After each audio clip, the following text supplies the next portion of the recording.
This program is brought to you by the Durango Business Improvement District. You'll fit right in. As you travel north on the Durango-Silverton narrow gauge railroad, you come across a turn-of-the-century brick building 3 miles after the Rockwood station. From the outside, it looks like an early 20th century school building, but you won't find desks and blackboards inside. Rather, you'll find 3 turn-of-the-century hydroelectric turbines and a 21st century mechanic who keeps the antique power plant on the grid.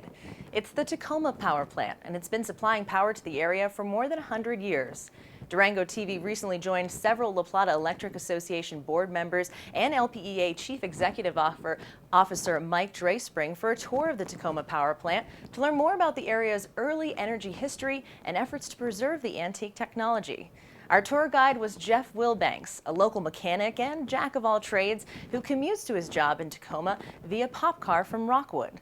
The Tacoma Power Plant was built along the Animas River in 1905 and 1906 to supply power to the mines and milling operations in the Silverton mining district.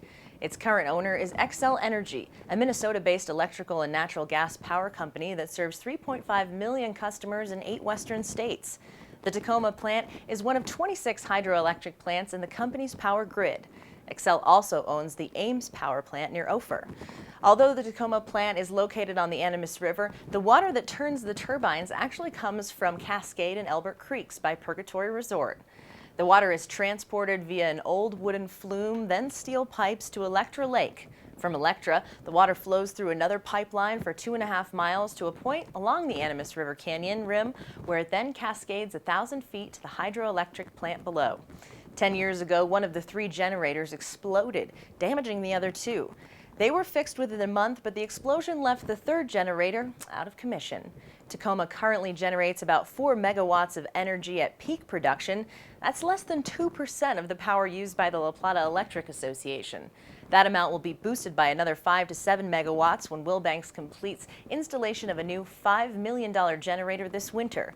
But with such a small amount of energy produced, is it worth the cost to run the Tacoma plant?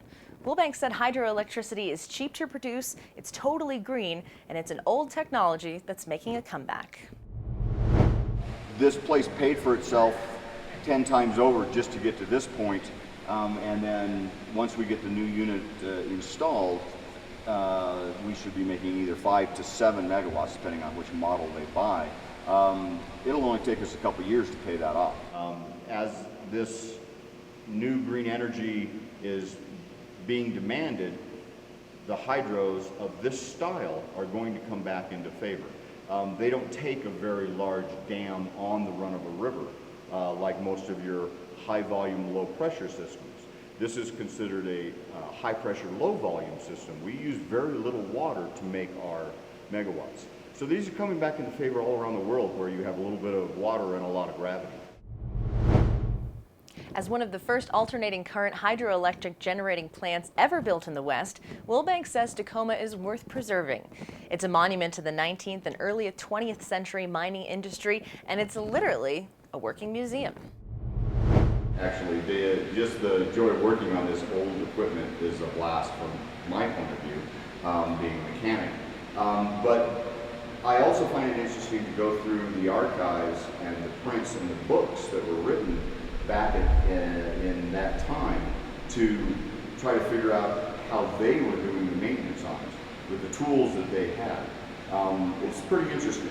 They were very creative. So you had to think things through for your projects. You had to make sure you had the right stuff, and you had to have a contingency plan if those took too long to get parts.